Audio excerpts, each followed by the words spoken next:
El viento arrastraba el polvo del desierto como un espíritu inquieto sobre las tierras áridas de Sonora. Doña Refugio contemplaba desde la puerta de su pequeña casa de adobe cómo el sol comenzaba a ocultarse tras las montañas lejanas. Sus manos, nudosas como raíces de mezquite, se aferraban al marco de madera mientras sus ojos, casi ciegos por las cataratas, intentaban distinguir el camino que se perdía en la distancia. 78 años habían pasado por su rostro, dibujando surcos profundos que contaban historias de hambre, sequías y pérdidas. Su esposo había muerto hace más de una década, llevado por unas fiebres que ni los remedios del curandero pudieron detener. Sus hijos, todos, habían partido hacia el norte buscando mejor suerte en tierras americanas. «Te mandaremos dinero, mamá», le habían prometido. Pero el dinero llegaba cada vez con menos frecuencia, y las cartas habían dejado de venir hace años. En el pueblo, nadie la visitaba. Los vecinos la evitaban, no por crueldad, sino por esa mezcla de miedo y superstición que despierta la vejez extrema en los corazones sencillos. Algunos decían que era bruja, otros simplemente que traía mala suerte. Los niños corrían cuando la veían acercarse al pozo por agua, y las mujeres hacían la señal de la cruz a su paso. «Soy un estorbo», pensaba doña Refugio, mientras entraba de nuevo a su casa, cerrando la puerta contra el viento del atardecer. Un árbol viejo que ya no da frutos ni sombra. La casa era pequeña pero limpia. Un fogón de piedra, una mesa de madera carcomida, 2 sillas, una cama angosta con un colchón de hojas de maíz y un baúl con las pocas pertenencias que le quedaban. En las paredes, algunas estampitas de santos y una fotografía amarillenta de su boda. No tenía electricidad ni agua corriente. El petróleo para su lámpara se acababa, y cada vez le costaba más trabajo acarrear el agua desde el pozo del pueblo. Esa noche, mientras masticaba con dificultad las últimas tortillas que le quedaban, escuchó un ruido afuera.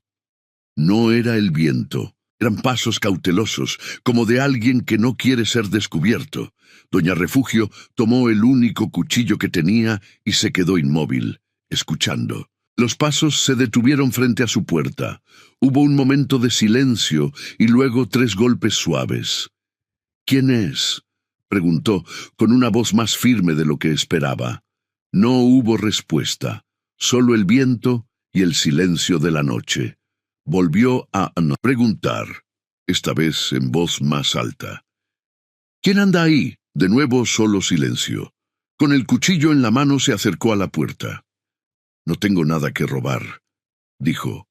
«Solo soy una vieja que espera la muerte». Una voz grave, con un acento extraño, respondió, «Agua, por favor». Doña Refugio dudó. Podía ser una trampa, podía ser un bandido, pero también podía ser un viajero perdido, sediento en el desierto. Y ella conocía bien la sed. «Espere», dijo al fin.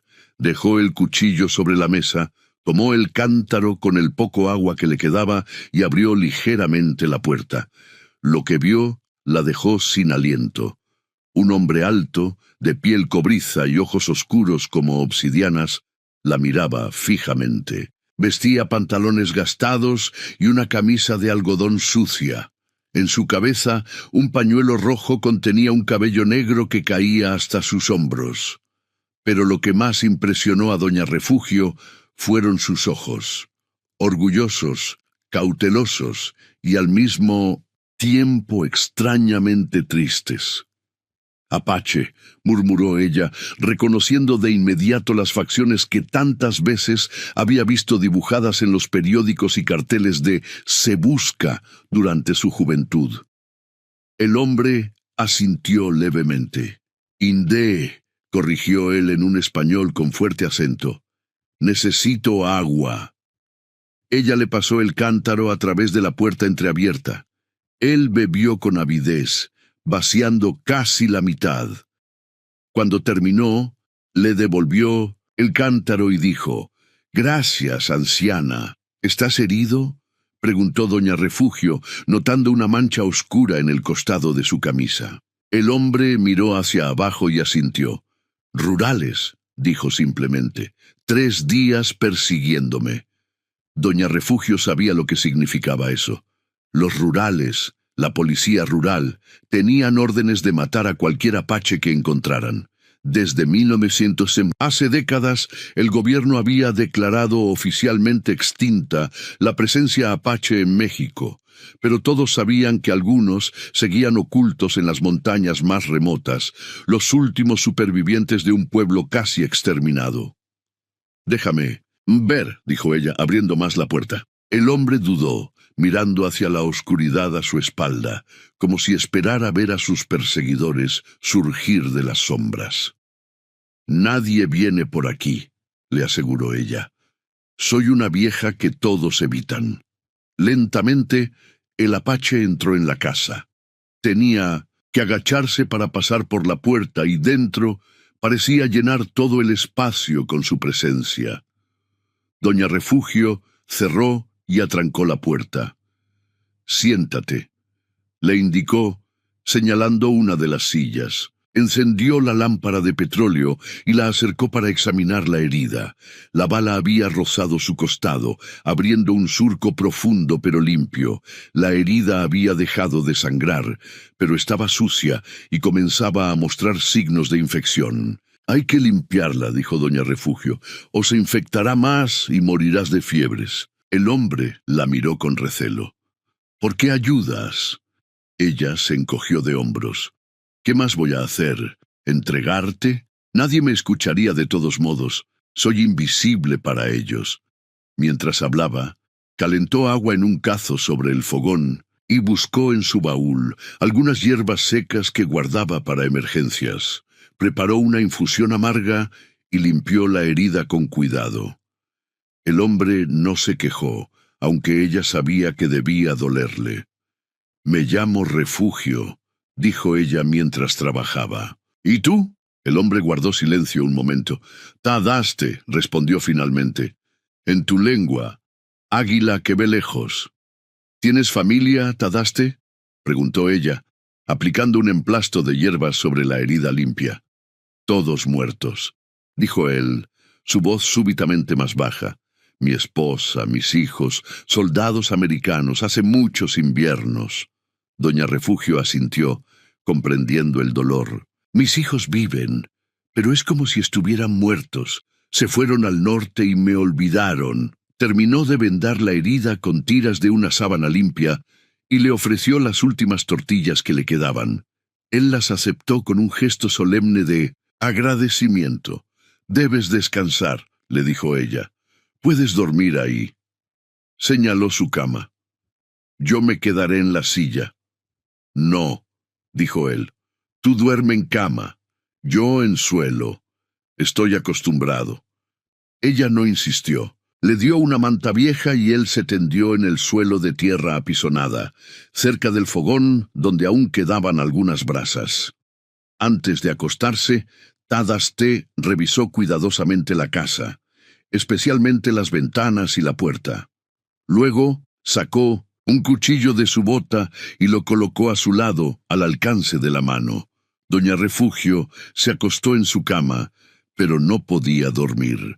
Por primera vez en años, no estaba sola en su casa. La presencia del apache, en lugar de asustarla, le daba una extraña sensación de compañía, de propósito. «¿Por qué sigues aquí?», preguntó ella en la oscuridad. «Todos dicen que los apaches se han ido, que ya no quedan en México». Hubo un largo silencio, tanto que pensó que él se había dormido.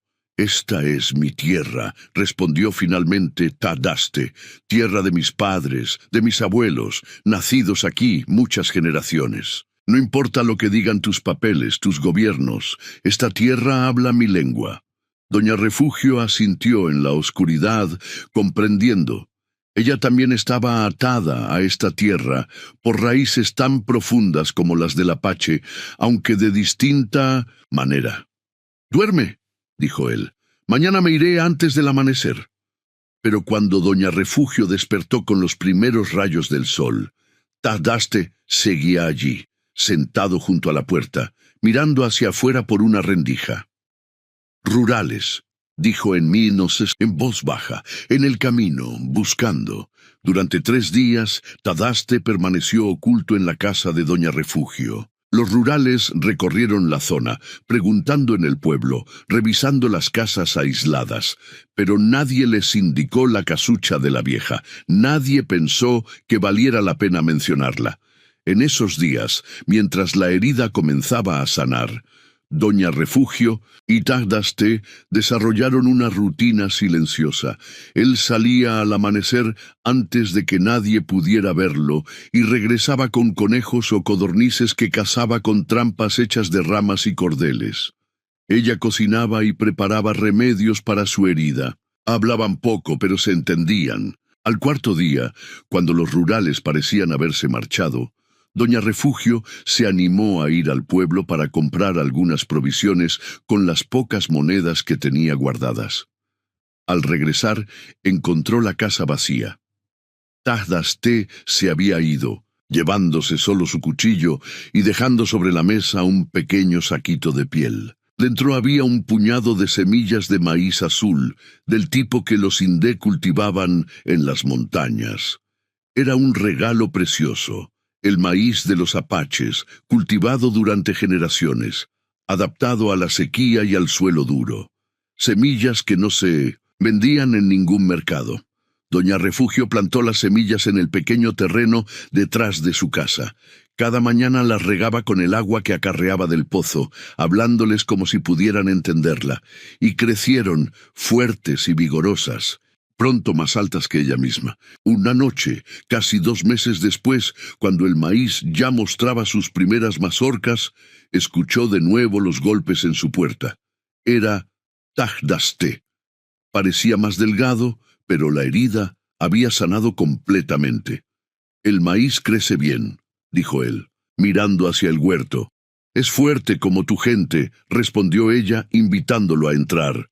Esta vez, Tadaste traía consigo una bolsa de cuero llena de carne seca, hierbas medicinales y nueces de piñón. Colocó todo sobre la mesa de doña Refugio. «Para ti», dijo simplemente. Ella lo miró sorprendida. «Es demasiado». Él negó con la cabeza. «Es justo. Me salvaste la vida». «¿Dónde has estado?», preguntó ella, preparando una olla de atole con el maíz azul que ya había cosechado. «En las montañas», respondió él, señalando hacia el oeste, «con los pocos que quedamos». «¿Cuántos son?». Tadaste hizo un gesto con la mano, indicando un número pequeño. «Menos cada año. Los viejos mueren. Los jóvenes se van a las ciudades, olvidan quiénes son». Doña Refugio asintió, comprendiendo. Era la misma historia que se repetía con muchos pueblos indígenas. «Pero mientras quede uno», continuó él, «que hable nuestra lengua, que conozca nuestros cantos, que recuerde los nombres de nuestros ancestros, seguiremos vivos». Esa noche, sentados junto al fogón, Tadaste le contó historias de su pueblo. Le habló de cómo los indé habían migrado desde el norte hace siglos, de cómo aprendieron a vivir en armonía con el desierto y las montañas. Le contó sobre sus dioses, los Gan, espíritus de las montañas, y sobre cómo su pueblo creía que el mismo poder que daba vida a un grano de arena daba fuerza a las personas. Le habló también de las guerras, de cómo su pueblo había sido cazado, traicionado, casi exterminado, de cómo en Sonora y Chihuahua se había pagado por sus cabelleras incluso las de mujeres y niños, de cómo habían resistido, adaptándose, ocultándose, pero nunca rindiéndose. «Mi padre era un guerrero», dijo, «luchó con Jerónimo. Cuando los americanos capturaron a Jerónimo, mi padre escapó a las montañas con mi madre. Yo nací allí, oculto como un zorro». Doña Refugio escuchaba, fascinada. Las historias que había oído sobre los apaches siempre los pintaban como salvajes, como enemigos. Pero en las palabras de Tadaste encontraba dignidad, orgullo y una profunda conexión con la tierra que ella misma sentía. Mi esposo temía a los apaches, confesó ella. Cuando era joven todos en el pueblo temblaban ante la mención de sus nombres.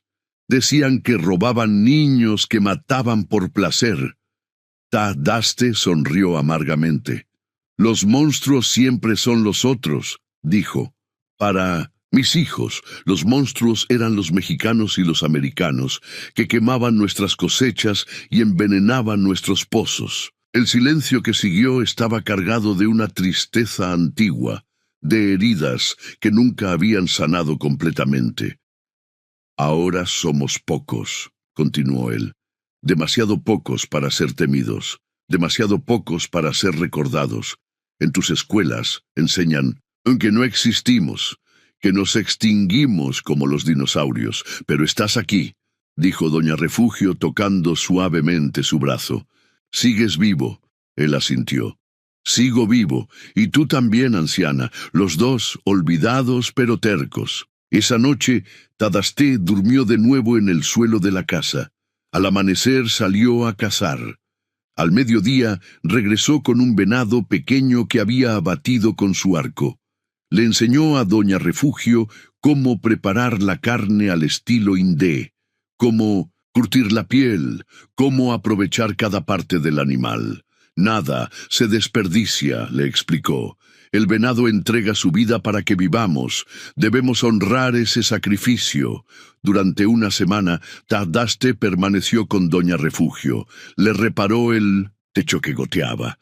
Reforzó las paredes de adobe. Construyó un sistema para recoger el agua de lluvia. Trabajaba en silencio, eficiente, como si estuviera pagando una deuda invisible. Por las noches, sentados junto al fuego, hablaban. Él le contaba sobre las estrellas, sobre cómo su pueblo navegaba por el desierto guiándose por ellas. Ella le hablaba de su juventud, de los hijos que se habían marchado, de la soledad que había sido su compañera durante tantos años. Una tarde, mientras doña Refugio cosechaba el maíz azul, escuchó voces en el camino. 3 hombres a caballo se acercaban a su casa, rurales. Corrió hacia la casa, donde Tadaste estaba reparando una silla. «Rurales», susurró urgentemente. 3 a caballo. Tadaste agarró su cuchillo y miró rápidamente alrededor, evaluando las posibilidades de escape. «La ventana de atrás», dijo doña Refugio empujándolo. «¡Rápido!». Pero era demasiado tarde. Los jinetes ya estaban frente a la casa. Uno de ellos desmontó y golpeó la puerta con fuerza. «¡Abra, señora!», gritó. «¡Policía rural! ¡Tadaste!». Miró a doña Refugio, su mano apretando el cuchillo. Sus ojos decían claramente que no se entregaría sin luchar. «Escóndete», murmuró ella. «Yo me encargo». Con movimientos sorprendentemente ágiles para su edad, doña Refugio empujó a Tadaste hacia el pequeño sótano que había bajo una de las tablas del suelo, donde guardaba sus papas y cebollas en los meses fríos. Él se resistió al principio, pero finalmente se dejó guiar, comprendiendo que una lucha significaría la muerte para ambos. Cuando los rurales entraron, doña Refugio estaba sola, barriendo tranquilamente el suelo de tierra. «Buenas tardes, señores», dijo, inclinando la cabeza con respeto fingido. El que parecía ser el jefe, un hombre corpulento con un bigote espeso, miró a su alrededor con suspicacia. «Estamos buscando a un indio», dijo sin preámbulos. «Un apache. Mató a 2 rancheros hace un mes, cerca de fronteras. Lo vieron por esta zona». Doña Refugio fingió sorpresa. «¿Un apache? Pensé que ya no quedaban». «Quedan algunos», dijo el rural, examinando la casa con la mirada. «Salvajes que se esconden en las montañas. Este es especialmente peligroso, alto, con una cicatriz en el costado». «No he visto a nadie», respondió ella, apoyándose en su escoba. «Vivo sola y casi no salgo. Mis piernas ya no son lo que eran». Los rurales registraron la casa, pero no encontraron nada sospechoso. El maíz azul llamó su atención, pero doña Refugio explicó que lo había comprado a un comerciante ambulante que pasó por allí hace tiempo. «Si ve algo», dijo el jefe antes de irse, «avise en el pueblo. Hay recompensa por ese indio». «Lo haré, señor», prometió ella, sabiendo que nunca lo haría. Cuando los rurales se alejaron, doña Refugio esperó hasta que estuvieron fuera de vista antes de levantar la tabla del suelo. Taj Dasté emergió como una sombra, sus ojos brillantes en la penumbra. «Debes irte», dijo ella. «Volverán». Él asintió. «Lo sé, esta noche me iré». «Es peligroso quedarte en esta región», continuó ella. «Te están buscando por todas partes». Tadaste miró hacia las montañas a través de la ventana. «Hay lugares donde no pueden encontrarme. Cuevas que solo mi pueblo conoce». Esa noche, mientras preparaban la cena con la última carne de venado, doña Refugio notó que Taj Dasté estaba inusualmente pensativo. «¿Qué te preocupa?», le preguntó. Él tardó en responder. «Tú», dijo finalmente. «Cuando me vaya, estarás sola de nuevo». Ella se encogió de hombros, intentando restar importancia a sus palabras. «He estado sola la mayor parte de mi vida. Estoy acostumbrada. Nadie debería acostumbrarse a la soledad», dijo él. Doña Refugio se sorprendió ante la ternura inesperada en su voz. «¿Qué propones?», preguntó medio en broma. «Llevarme contigo a las montañas. Soy demasiado vieja para vivir como una apache». Tadaste no sonrió. «Podrías venir», dijo con seriedad. «Hay otros como yo, familias, niños, ancianos respetados que guardan nuestra sabiduría». Doña Refugio lo miró, atónita. «¿Me llevarías con tu gente, a mí, una mexicana?» «A ti», respondió él. «Una mujer valiente que me salvó la vida, que plantó nuestro maíz sagrado y lo hizo crecer, que me escondió de los rurales arriesgando su propia vida». Ella no supo qué responder. La idea de dejar su casa, de irse a las montañas con un hombre que apenas conocía era absurda, y sin embargo, ¿qué la retenía aquí? ¿Una casa que se caía a pedazos? ¿Un pueblo que la ignoraba? ¿Hijos que la habían olvidado? «Piénsalo», dijo Tadaste viendo su confusión. «No decidas ahora». Esa noche, mientras doña Refugio intentaba dormir, pensaba en la propuesta de Taj Dasté. Partir a las montañas, vivir entre los últimos apaches, dejar atrás todo lo que conocía. Era una locura. Y sin embargo, sentía una emoción que no había experimentado en décadas. La posibilidad de un cambio, de un propósito, de compañía. Cuando amaneció, había tomado su decisión. El viaje a las montañas fue arduo. Doña Refugio, a pesar de su edad, caminó con determinación, deteniéndose solo cuando Tadaste insistía en que descansaran. Llevaban con ellos lo poco que ella quiso conservar. Algunas fotografías amarillentas, un rosario que había pertenecido a su madre, semillas de maíz azul y hierbas medicinales. Tadaste la guiaba con paciencia, ayudándola en los tramos difíciles, enseñándole a caminar sin dejar huellas, a moverse en silencio por el monte. Le mostró plantas que podían comerse, otras que curaban heridas, otras que eran venenosas. «Aprendes rápido para ser tan vieja», bromeó él en una ocasión, mientras ella identificaba correctamente una planta medicinal. «Y tú eres más paciente de lo que esperaba para ser un guerrero apache», respondió ella con una sonrisa. Tras 3 días de camino, llegaron a un cañón escondido entre montañas escarpadas.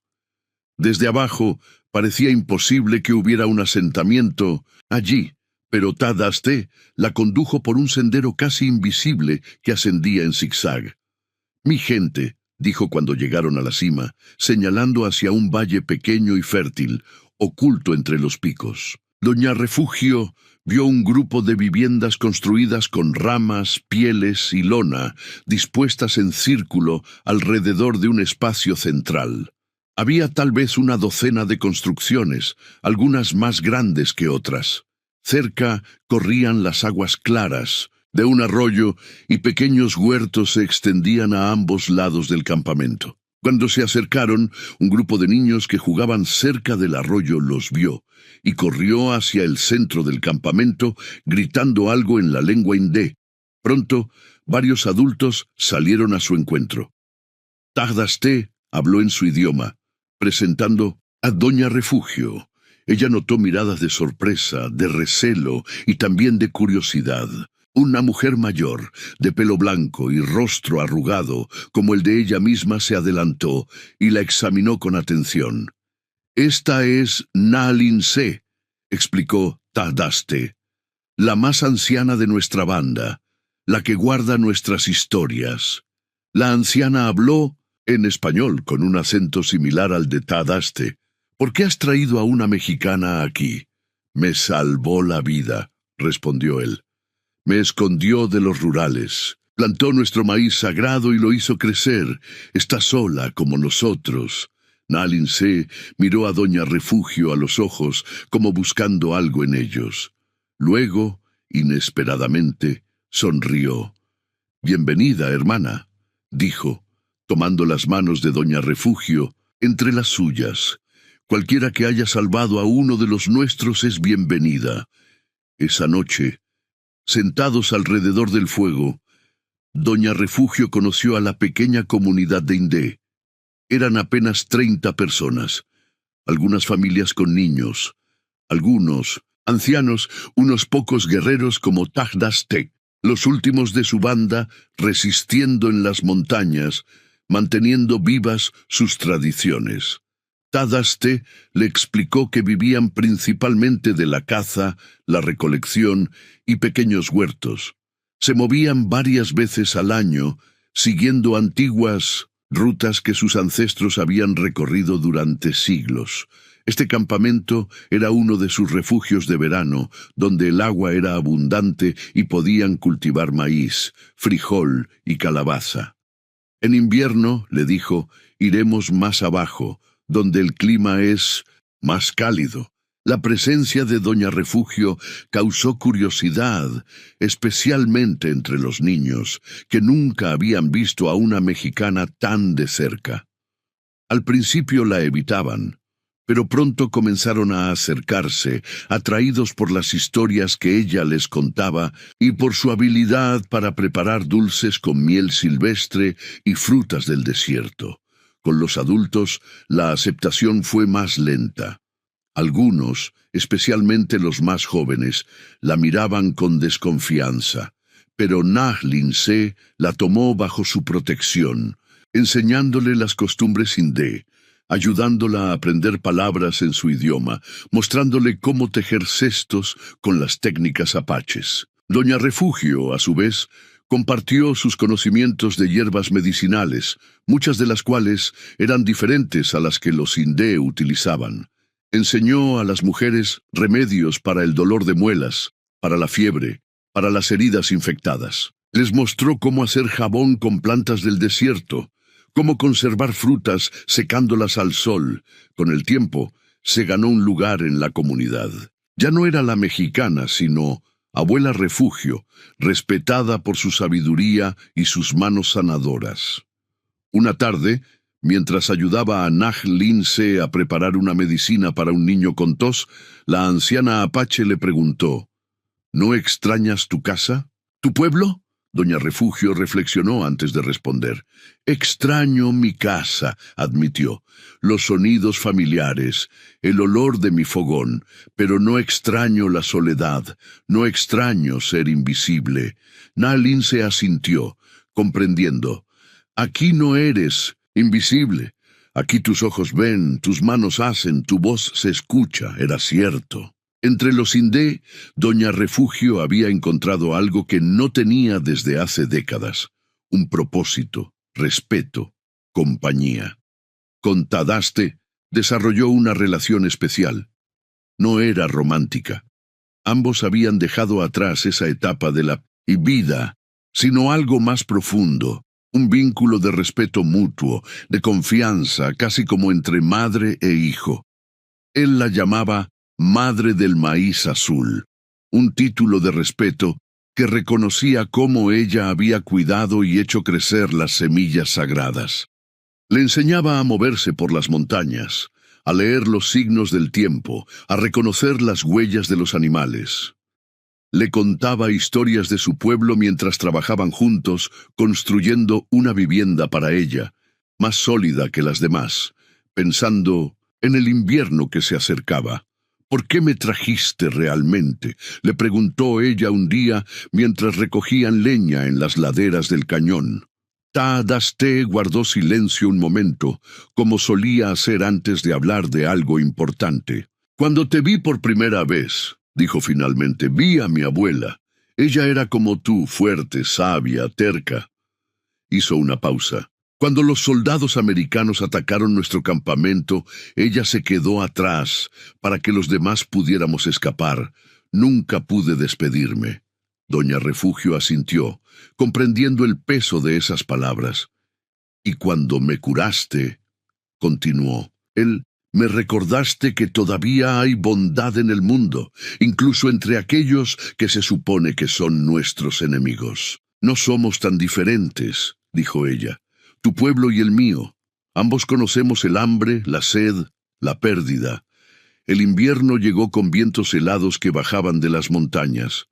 Como había dicho Ta-Das-Te, la comunidad se trasladó a un refugio más abajo, en un valle protegido donde el clima era más benigno. Allí, en cuevas naturales ampliadas por generaciones de Indé, pasarían los meses fríos.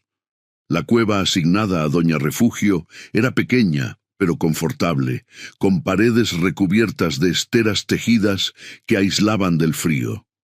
Un hogar de piedra. En el centro permitía cocinar y calentarse sin que el humo se acumulara, gracias a una abertura natural en el techo que funcionaba como chimenea. Durante esos meses, mientras la nieve cubría las cumbres más altas, la comunidad se dedicaba a reparar herramientas, confeccionar ropa, contar historias alrededor del fuego.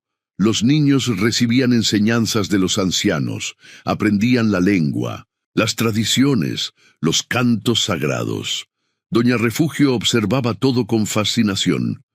Nunca había imaginado que viviría así sus últimos años, entre un pueblo que había sido temido y perseguido, descubriendo que detrás de la leyenda negra había personas como ella, con sueños, miedos, amor por sus hijos, respeto por sus mayores. Una noche, durante una ceremonia en la que los Indé danzaban para agradecer a los espíritus por haberlos protegido un año más, Na-Lin-Se se sentó junto a Doña Refugio. Ta-Das-Te dice que plantas el maíz azul y crece fuerte, comentó la anciana apache. Sí, respondió Doña Refugio, es un maíz especial, resiste la sequía, el viento, el frío. Como nosotros, dijo Na-Lin-Se con una sonrisa. Por eso es sagrado para nuestro pueblo. Observaron juntas la danza, los movimientos precisos que imitaban a los animales del desierto, el ritmo hipnótico de los tambores y los cantos. Cuando llegaste, continuó Na-Lin-Se tras un largo silencio, algunos temían que trajeras mala suerte, que fueras una espía de los mexicanos. Lo sé, respondió Doña Refugio, lo veía en sus ojos. Pero Ta-Das-Te insistió. Dijo que eras como el maíz azul, fuerte, resistente, capaz de crecer en tierra dura. Doña Refugio miró a Ta-Das-Te, que danzaba con los demás hombres, su rostro pintado con símbolos tradicionales, su cuerpo moviéndose con la agilidad de un guerrero mucho más joven. «Me ha dado una nueva vida», dijo. «Cuando todos me habían olvidado, él me recordó». Na-Lin-Se asintió. «Entre nuestro pueblo, los ancianos son tesoros. Guardan las historias, las canciones, los nombres de nuestros ancestros. Sin ellos nos perderíamos. En mi pueblo», dijo Doña Refugio con tristeza, «los viejos somos estorbos, bocas que alimentar sin manos que trabajen. Entonces tu pueblo ha olvidado algo importante, respondió Nag Lince. Cuando se olvida a los ancianos, se olvida el camino recorrido, y quien olvida su camino, acaba perdido. La primavera llegó con una explosión de flores silvestres que cubrieron las laderas de las montañas. La comunidad regresó al campamento de verano, donde plantaron los huertos con semillas que habían conservado cuidadosamente durante el invierno. Doña Refugio plantó su maíz azul en un pequeño terreno cerca del arroyo. Los niños la ayudaban, fascinados por esas semillas de color poco común, escuchando atentamente mientras ella les explicaba cómo cuidarlas. Un día, mientras trabajaba en su huerto, vio a Taj Dasté regresar apresuradamente al campamento. Había salido de caza temprano, pero volvía con las manos vacías y una expresión grave en el rostro. «Rurales», anunció a la comunidad que se reunió rápidamente. «Una patrulla grande. Están rastreando la zona». La noticia causó conmoción. Hacía años que ninguna patrulla se aventuraba tan adentro en las montañas. Algunos pensaron que quizás buscaban contrabandistas, pero Tadaste negó con la cabeza. «Buscan indios», dijo. «Los escuché hablar. Han recibido órdenes de limpiar las montañas». «¿Por qué ahora?», preguntó uno de los hombres más jóvenes. «Tierra», respondió Taj Dasté. «Siempre es por tierra. Han encontrado oro en el Linus Entuzim, Cañón del Águila, al este. Quieren asegurarse de que no haya problemas con indios». La comunidad decidió desmontar el campamento esa misma tarde y trasladarse a un refugio más remoto, un lugar conocido como el Valle de la Niebla, donde las nubes bajas ocultaban casi constantemente un pequeño valle fértil entre picos inaccesibles. Doña Refugio observaba los preparativos con el corazón encogido. Sabía lo que significaba huir, abandonar lo poco que se tenía, vivir con miedo. «¿Vendrás con nosotros?», le preguntó Tadaste mientras desmontaba su tienda. Ella asintió sin dudar. «Mi lugar está con ustedes ahora». El traslado comenzó al anochecer. Las familias cargaban lo esencial: herramientas, semillas, pieles para el frío, medicinas. Todo lo demás se ocultaba en cuevas, esperando poder regresar algún día a recuperarlo. Viajaron toda la noche, avanzando por senderos que solo los Indé conocían. Los niños no lloraban, acostumbrados desde pequeños a moverse en silencio. Los ancianos mantenían el paso, sostenidos por la urgencia y por la memoria de otras huidas similares. Para Doña Refugio, el camino fue especialmente difícil. A pesar de haberse fortalecido en los meses que llevaba con la comunidad, sus piernas ya no tenían la agilidad necesaria para trepar por pendientes rocosas o cruzar arroyos helados. Pero nadie la dejó atrás. Tadaste y otros guerreros se turnaban para ayudarla, sosteniendo sus brazos, cargando su pequeño bulto de pertenencias. Al amanecer, cuando hicieron un breve descanso, Doña Refugio se derrumbó exhausta bajo un árbol. Sentía el corazón latiendo demasiado rápido, un dolor sordo en el pecho, la respiración entrecortada. Na Lince se acercó y le ofreció una infusión de hierbas que llevaba en una pequeña bolsa de piel.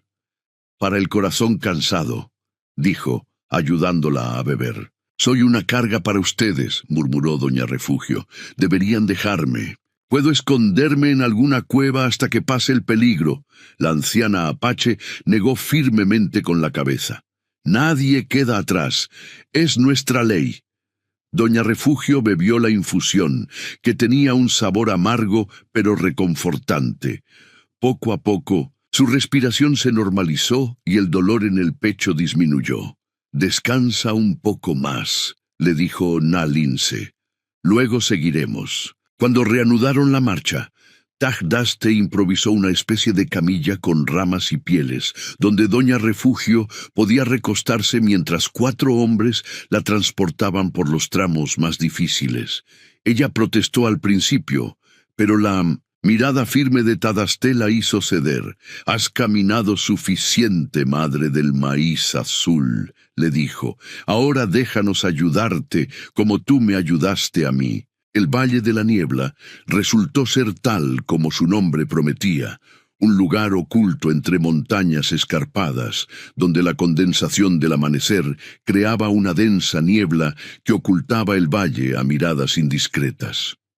Era más pequeño que el campamento anterior, pero tenía agua abundante y tierra fértil. La comunidad se instaló rápidamente, construyendo refugios temporales con ramas y pieles. Doña Refugio, recuperada tras el descanso, insistió en ayudar, tejiendo esteras para los suelos con las fibras que las mujeres recogían. Una semana después, Tagdasté y 2 guerreros más regresaron al antiguo campamento para comprobar si los rurales seguían en la zona. Volvieron con noticias preocupantes. Los rurales habían encontrado el campamento abandonado y lo habían quemado todo, incluidos los huertos. «Seguirán buscando», dijo Tagdasté. «Tienen órdenes de no dejar ningún indio en estas montañas». La comunidad decidió que deberían permanecer ocultos en el Valle de la Niebla durante al menos una temporada, hasta que los rurales se cansaran de buscar o fueran llamados a otras tareas.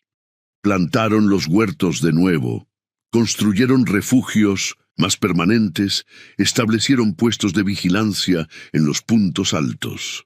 Para Doña Refugio, estos meses fueron tanto un desafío como una revelación. Veía cómo la comunidad indé se adaptaba una vez más, cómo encontraban fuerza en su unidad, en sus tradiciones, en la sabiduría acumulada durante generaciones de supervivencia en condiciones adversas. «Tu gente es como el maíz azul», le dijo a Tadasté una tarde, mientras observaban a los niños jugando cerca del arroyo. «Puede crecer en la tierra más dura, resistir la sequía más larga, sobrevivir al invierno más frío». Él sonrió, comprendiendo el cumplido. «Y tú eres como uno de nosotros ahora», respondió. «Has aprendido a doblar sin romperte, a cambiar sin perderte». Era cierto. En los meses que llevaba con los indé, Doña Refugio había cambiado. Su cuerpo, aunque viejo, se había fortalecido. Sus manos, siempre hábiles, habían aprendido nuevas destrezas. Su mente se había abierto a una forma diferente de ver el mundo, de entender la relación entre los humanos y la tierra que los sustentaba. Pero lo más importante era que había encontrado un lugar donde era valorada, donde su experiencia y sabiduría eran respetadas, donde su voz era escuchada. Por primera vez en décadas, no estaba sola. Una noche, durante una ceremonia para celebrar la primera cosecha en el nuevo valle, Na-Lin-Se se acercó a Doña Refugio con un pequeño bulto envuelto en piel de venado. «Para ti», dijo, entregándoselo. Dentro había un collar de cuentas de turquesa y plata, antiguo y hermoso. Doña Refugio lo miró asombrada. «Es demasiado valioso», se protestó. «No puedo aceptarlo. Ha pasado de madre a hija en mi familia durante generaciones», explicó Na-Lin-Se. «Yo no tengo hijas, pero ahora te tengo a ti, hermana mexicana que se ha vuelto indé». Con manos temblorosas por la emoción, Doña Refugio permitió que la anciana le colocara el collar alrededor del cuello. «Ahora eres una guardiana de nuestras historias también», dijo Na-Lin-Se. «Cuando yo me una a los ancestros, tú les contarás a los niños sobre nuestros caminos, nuestros cantos, nuestras creencias». Doña Refugio, con lágrimas en los ojos, abrazó a la anciana apache. 2 mujeres de mundos diferentes, unidas por el respeto mutuo, por el reconocimiento de una sabiduría que trascendía fronteras y conflictos históricos. Esa noche, bajo un cielo estrellado que parecía tan cercano que casi podía tocarse, Doña Refugio reflexionó sobre el extraño camino que la había llevado hasta allí. De ser una vieja olvidada, invisible para su propia comunidad, a convertirse en una guardiana respetada de tradiciones antiguas, en una madre adoptiva para un guerrero apache, en una hermana para la anciana más sabia del grupo. Nadie quería a la anciana, pensó, recordando su soledad en el pueblo, excepto el apache que la trató como a su madre. Y con ese pensamiento se unió a la danza alrededor del fuego, sus pies marcando el ritmo de una vida nueva, sus manos extendidas hacia un cielo que ya no parecía tan lejano ni tan indiferente. En las montañas remotas, donde los mapas oficiales solo mostraban espacios vacíos, donde el gobierno declaraba extinto a un pueblo que se negaba a desaparecer, una anciana mexicana había encontrado su verdadero hogar.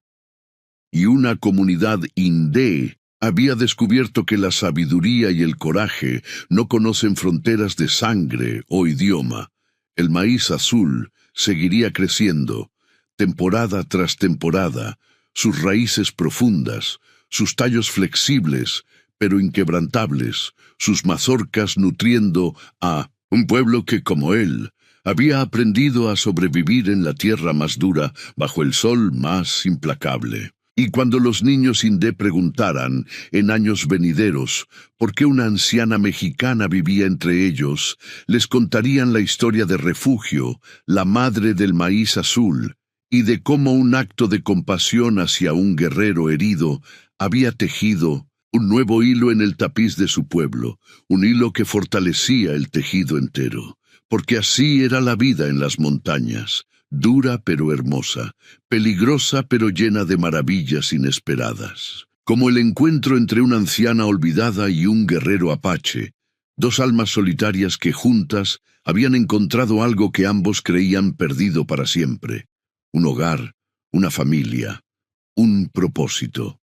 Y bajo la luz de la luna, mientras las llamas del fuego ceremonial se elevaban hacia las estrellas, dos ancianos de mundos diferentes danzaban con la misma alegría, el mismo agradecimiento, la misma certeza de que, a pesar de todo, la vida seguía siendo un regalo precioso, un milagro cotidiano tan simple y tan extraordinario como un grano de maíz azul que germina en la tierra dura del desierto.